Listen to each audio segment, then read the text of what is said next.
आज के लिए चौथी बात है कि बिना मजबूरी किसी को नहीं जगाना चाहिए। बहुत मजबूरी हो तभी किसी को जगाना चाहिए। किसी को गहरी निद्रा से उठाने में पाप लगता है। इसीलिए अगर कोई सुख की नींद सो रहा है तो उसे यूं जगाना, बिना किसी कारण के, बिना किसी विशेष कारण के जगाना, ये अच्छा नहीं होता है। पर कुछ लोग ऐसे होते हैं जिनको आपको जगाना पड़ता है।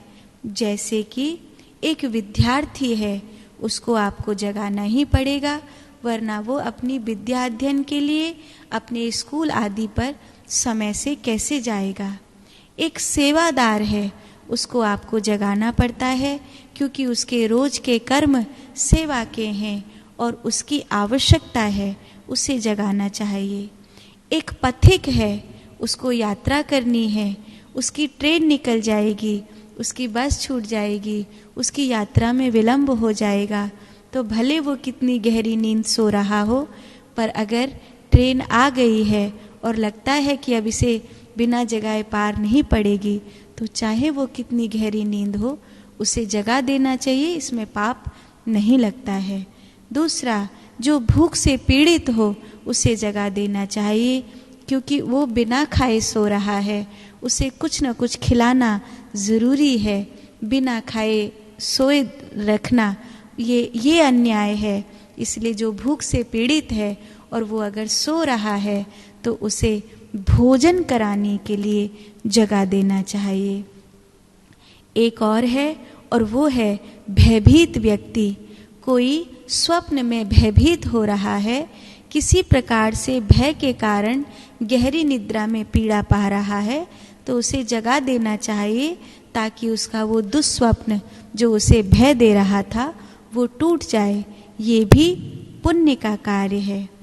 एक भंडारी को जगा देना चाहिए। अगर वो भंडारी है, भोजन बनाने का कार्य करता है और आपके भोजन में विलंब हो रहा है, तो उसको जगाने से आपको दोष नहीं लगता।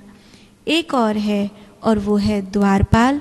द्वारपाल को जगा देना चाहिए, क्योंकि उसका कार्य ही है रखवाली करना, उसका कार्य ही है द्वारे पर जागते रहना, पहरेदारी करना।